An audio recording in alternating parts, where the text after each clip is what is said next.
Hey everybody, welcome. This is the Composition 2, Section 56212 and 56215, Lecture 4, Chapters 3 and 4. Okay, so we're going to talk a little bit about the character chapter, and then we're going to talk a little bit about the setting chapter. One thing you might notice about how this syllabus and the class works is that every chapter covers an aspect of literature like point of view, character, setting, and the stories that are grouped with those readings illustrate ideas or concepts from these chapters. Okay, so in the character section, we've got Joyce Carol Oates, Where Are You Going, Where Have You Been? Paired with it, which demonstrates some very interesting characters. And then for chapter 4, we've got Kate Chopin's The Storm, and we've got Jack London's To Build a Fire, which illustrate aspects of the setting chapter. So let's just take it back to the beginning, and then we'll run through these and relate the stories to them. I'm gonna get this up today, and we'll see you for the Zoom call, and we can talk about the literature. But with the character section, first, I guess we have to really define the term character, right? So we've already talked about authors. We've talked about narrators, right? We said authors are the actual historical people, the living, real people who write stories, poems, drama, whatever. And then the narrators are the narrator is a character the author has created through whose eyes we see the story, or who tells or unfolds the story to us, right? So we've got characters, I guess, as a third kind of class. So the author, right, creates the narrator and the characters, but the narrator is privileged among the characters, if the narrator is a character. Sometimes the narrator is not a character, which would be a non-participant narrator. But if the narrator is a character, we've got a participant narrator, as we have in Sonny's Blues, for instance, right? So we've got authors, narrators, and characters. Characters are not people. They are creations of the author's mind, right? They are aspects, I guess you'd say, or they are entities that the author has kind of brought to life, but they're not fully formed people with psychologies and different complexes or neuroses or something. They're not fully formed people like you or I. Okay, so it's important to remind yourself that these characters that we're reading in literature, they're not fully formed people. All right, they're not people as we know them. They are the creations of the author and the author's mind. All right, so one of the first terms we get after we talk about character, we then get this term stock character, right? So the stock character is a character that you're used to seeing, that you've seen kind of over and over. Usually you're not introduced to a stock character. A stock character will be brought into the story without being introduced oftentimes, because you already know what makes them tick. You already know their motivations, which is another term from character that's important. Motivation is why a character does something. So stock characters, like for instance, think of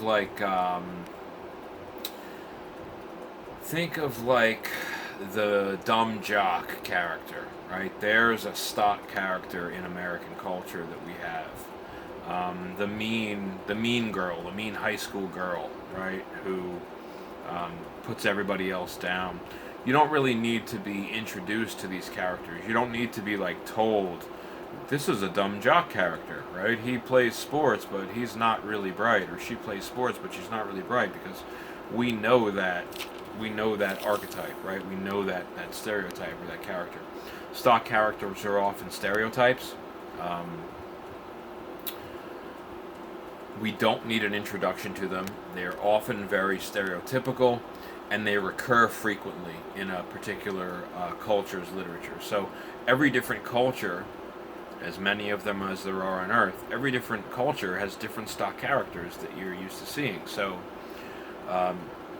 what might be a stock character to you might be unfamiliar to somebody else because they're not used to, the culture's literature that you're involved in. So let's talk about the characterization section, right? We've got flat and round characters.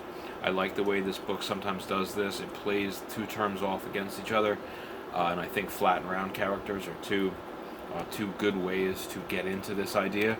So this is actually a term that was coined by E.M. Forster, who was a British novelist. Flat characters are characters that are kind of two-dimensional. They don't have a lot of psychological depth to them. They have one or two main distinguishing features, but they're not really well psychologized. They don't feel like people, right? Round characters, by contrast, round characters really do have some psychological depth. They feel like you are involved with and reading about an actual person with complexity and with depth, right? I mean, that's what's at stake here in flat and round, is that flat objects are two-dimensional, right? Round objects are three-dimensional. They've got depth. So round characters have depth to them, right? They just adjust the air here. I got a bad sunburn. I don't know if you can see here, but kind of is smarting a little bit. All right, so when we talk about the way a character develops, right? We've got static and dynamic characters, right? So flat and round, how real a character feels. A flat character doesn't feel like a real person. It just pops in. It has one or two main aspects, but the round characters really feel like three-dimensional. They feel like three-dimensional people. They're deep, they're complex, they're psychologized. They've got complex reasons for doing what they do. Then we've got the character development section, right, which is about the dynamic and the static characters. So, dynamic characters change in meaningful ways over the course of a story. Like, it's got to be something meaningful. They don't just change their clothes. They don't just get like a new suit or something. Dynamic characters, they have some kind of a revelation or an epiphany, which we've spoken about in the short story section. They have some kind of an epiphany or realization or some kind of struggle or something that makes them have to develop, and they become more complex, and they become more they become more round in a lot of ways. But don't conflate these terms. They're not synonymous.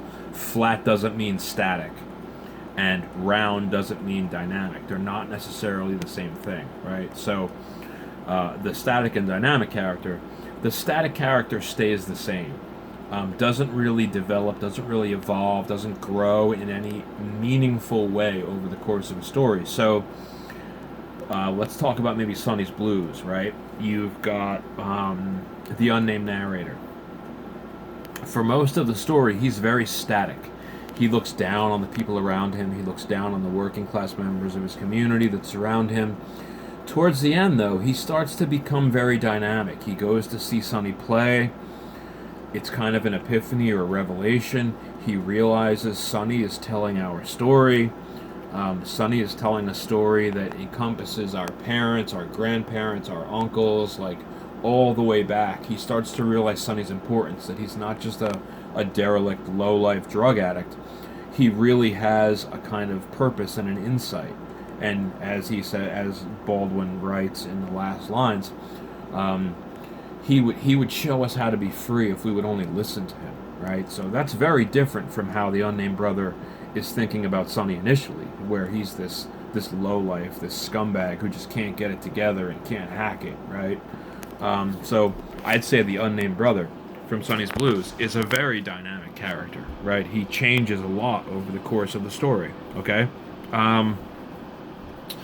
This little bit about what's in a name. They talk about allusions. Basically, allusion, it's an indirect reference to something.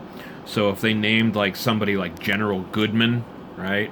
Like good man, you would ask yourself, like, is this general really a good man, or is he ironically named? So think about the names characters are given, right? Think about if a character is not given a name, like in Sonny's Blues, what might that mean? All right, so we've got, this is really important, this hero versus anti-hero, okay?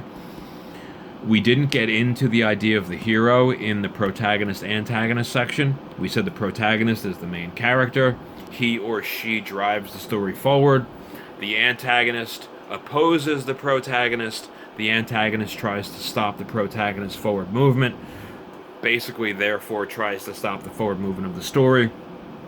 But the hero-anti-hero distinction, right?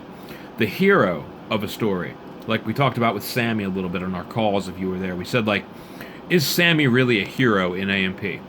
He sticks up for these girls, right? He quits his job, but he's not really heroic, right? Heroes have certain characteristics. They're selfless, they're idealistic, they're strong. Usually they have physical strength, they're brave, right? Sammy does display some aspects of bravery, but then he goes outside and wants something for it. He expects the girls to be there. He calls them my girls, right? So he quits a job he doesn't want really anyway, right? That he doesn't really need. So what real sacrifice is Sammy making? It's kind of self-interested. Like, now I don't have to go to this job I hate, oh well, and I got to look like a cool guy doing it, so Sammy doesn't seem to really qualify as a hero, but the traditional hero is selfless, brave, usually physically strong, is idealistic, has a devotion to a cause or a purpose, right? The anti-hero, it's very tempting, and a lot of you, unfortunately, on the pros test are going to conflate the terms anti-hero and antagonist, but they don't mean the same thing, right? The antagonist is the force that opposes, or the character that opposes the protagonist. An anti-hero is not that. An anti-hero is a protagonist. It's a main character, right? An anti-hero is a main character. It's a type of protagonist.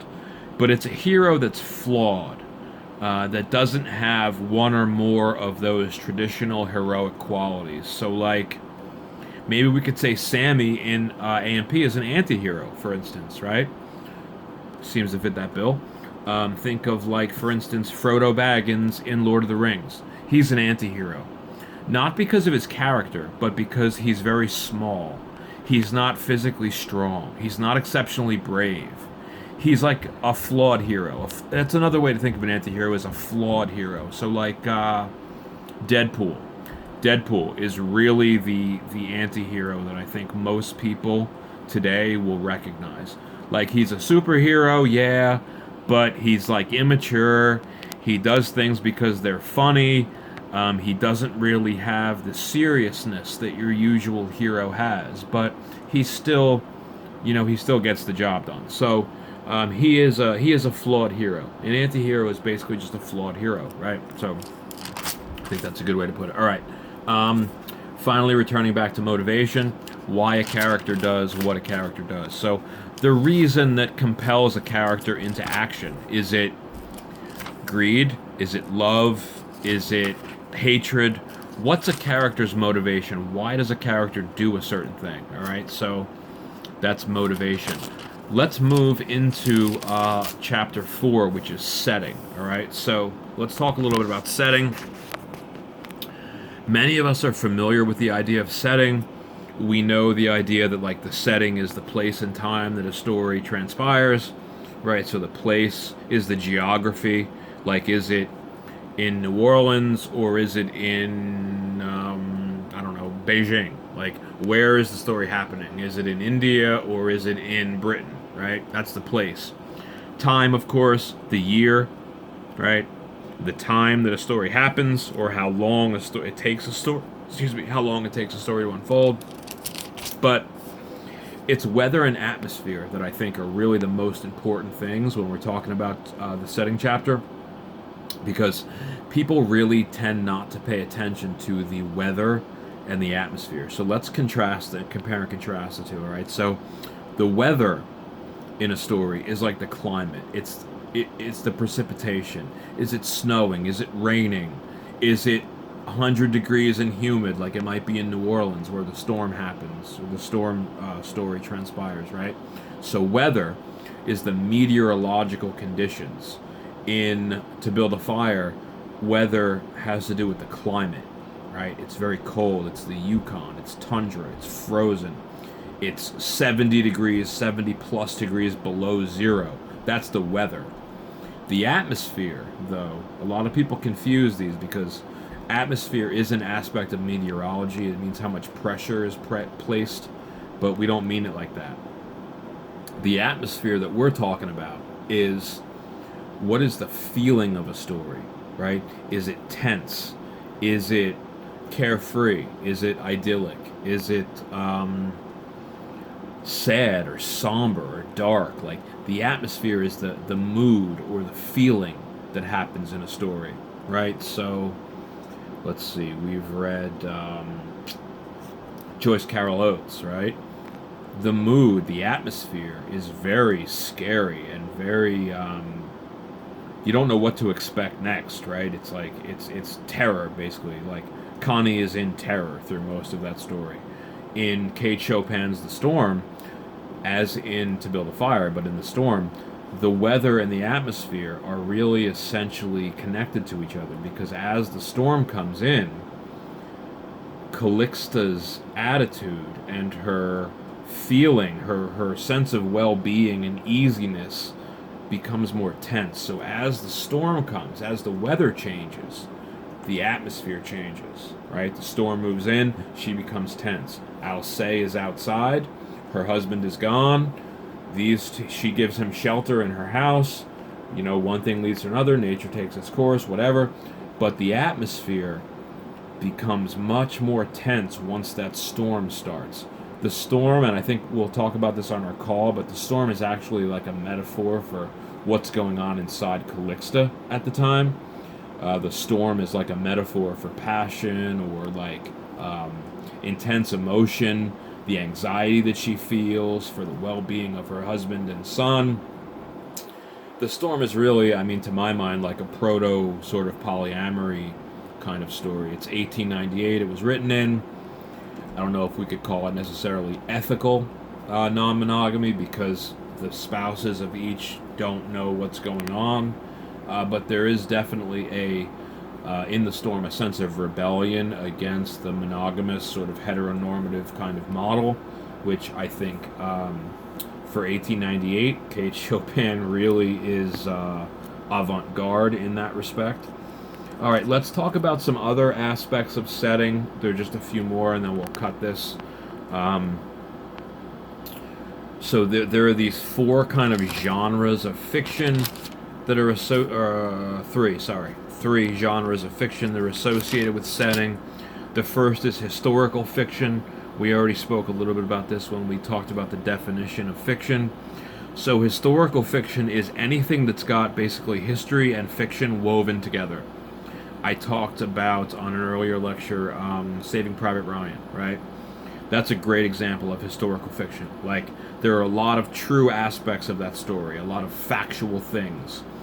You know, France really exists. World War II was a real thing. This is a real policy of the U.S. government, that if you're the last member of your family, you can't serve in a war, so they have to go and find him and rescue him, Saving Private Ryan. But there are also characters in there that are not necessarily historically true.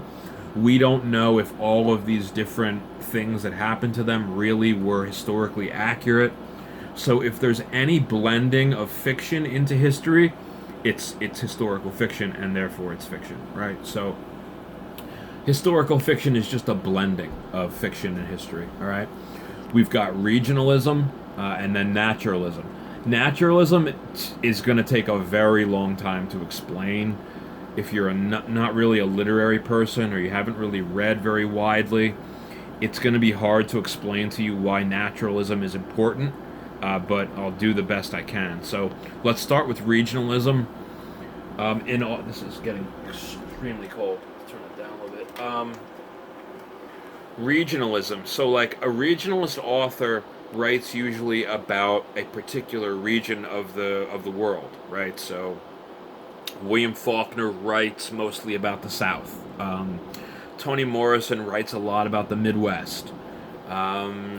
John Steinbeck writes a lot about California and the West Coast, right? So when an author centers his or her work on a particular area, we would call that author a regionalist author, right? We would say they're engaging in regionalism.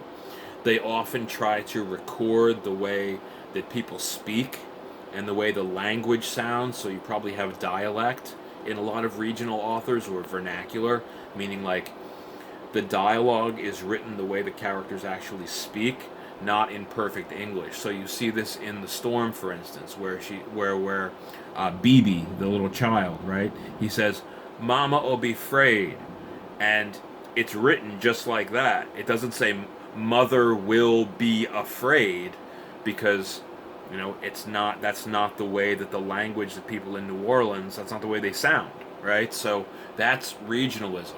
That's dialect and vernacular. The regionalism is to display the way a particular region lives, the way a people in a particular region lives, right? So the way they speak, the way their life is, the work they do, the things they think about, the religions they practice, whatever it might be. You want to capture what's going on in a region, so that it is a true picture for the reader. And you're also recording it. So it's a little bit anthropological, right? You're kind of like, you are inscribing what a particular culture is like, or what the way a particular place feels. Local color is another term very associated with regionalism, right? The unique aspects of any particular place. So, like if you're in Atlanta, the local color might be like the barbecue, or something else you associate with the South. Let's not get into that. Naturalism, right? So, naturalism is naturalism is a like a form of realism that's usually very intense, right? So like naturalist authors kind of use Charles Darwin's idea of survival of the fittest, and they portray human beings as animals struggling for survival.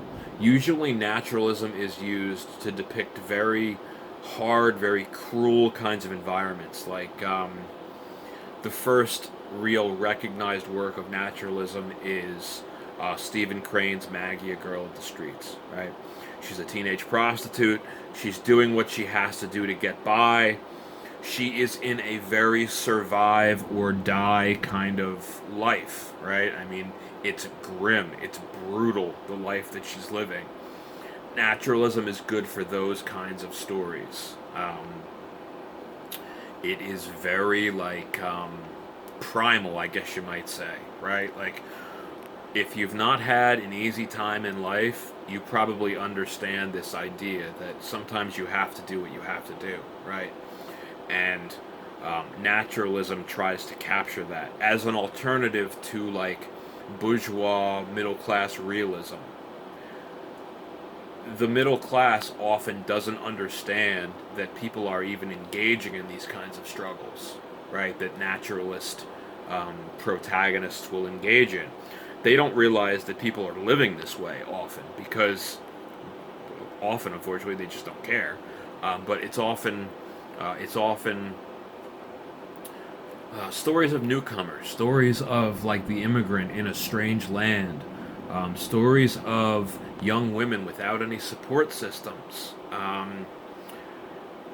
natural born killers, like arguably could be naturalism, but only because of the choices they make. It's not because they're really trying to survive. It's because they're trying to live outside of normality. So I don't know if I'd necessarily call that naturalism, but naturalism is a survival of the fittest kind of idea. People are often described as animals struggling for survival in a harsh kind of system. So, like, we don't really hunt for our food. Most of us probably don't hunt for our food, right? We have to go to a grocery store and buy it. But to do that, we have to have money, so we have to have a job. So we compete against each other for jobs. We compete against each other for housing. We compete against each other for the things that are there that we want, right? So that competition of man against man or woman against woman, human against human. That is like the human version of survival of the fittest, right? So it's not like really an animal struggling against nature. It's really humans struggling against the economic system, kind of. So it's often used by people that are critical of capitalism to show how capitalism brutalizes and debases us, kind of turns us into animals who have to literally like fight tooth and nail against each other for survival, right? So some of you probably understand this, you know. It's going to be a research paper question. If you want to kind of like try to articulate a definition of naturalism and then find some places in the literature that we've read where you see naturalism, and explain exactly how, that'll be one of the research paper questions that I post. All right, so that is chapter 3, and those are chapters 3 and 4. All right, so we have the character chapter and the setting chapter. I'm sending all the invites around probably tonight for our calls tomorrow. One will be at 2 p.m. One will be at 6:30 p.m. Those times seem to be working. The 6:30 call seems to be more popular, but whichever one works for you, I want. There are enough people on the 2 p.m. call that I want to keep it, because even if there are 9 or 10 people, that's good. You know, that's more voices that are heard. All right, so please read the literature.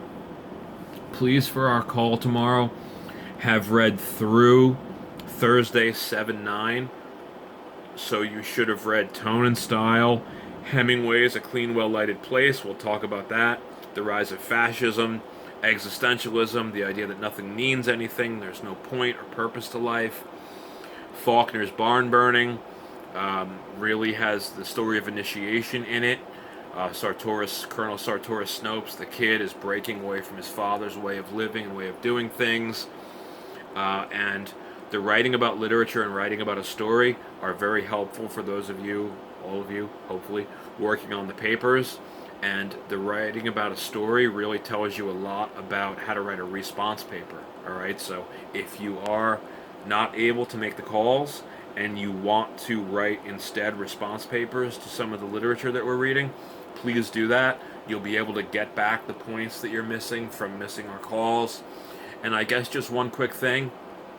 The point of the calls is not that you call in and just sit there with your mic muted and not saying anything and then just sign off and whatever. The point of the calls is that like we're all together and I often ask questions and I really want to know, not just like one response to each question. Like I will keep it going as long as you have things to say. So please read the stories, read the chapters. The calls are for us to talk about the literature, right? And you're not really participating if you're just calling in and sitting there. I mean, you're hearing what we're saying, and you're hearing the people that are asking questions, but your voice is being left out of the conversation. And I want everybody's voice in these conversations because, you know, I don't have the correct answer for what these stories are about or what they mean. I have some very compelling and I think very persuasive kinds of arguments for what I think they're about and such, and what I think their purpose and their reason to exist is. But you all see things that I don't see sometimes, and it's good to hear that. Your classmates learn from you, so please don't just allow 1 or 2 people, as a lot of people did on that 2 o'clock call. I think Rayana and Brianna were asking all the questions. So you can't slough that off on your classmates. You know, you're not participating if you're just letting other people do the talking and ask the questions, okay? So please participate, all right? I know it might be a little anxiety-provoking or whatever, but the calls are there for us to really discuss and talk, all right? So I will see you all hopefully tomorrow on the call, either 2 o'clock or 6:30. I'll get those invites sent. I hope this has helped a little bit for you to understand chapters 3 and 4. And I hope everybody's doing all right. Okay, so like I said, patience with each other, just understanding. Let's do the best we can. Let's work with each other. If we have problems, let's run it by each other.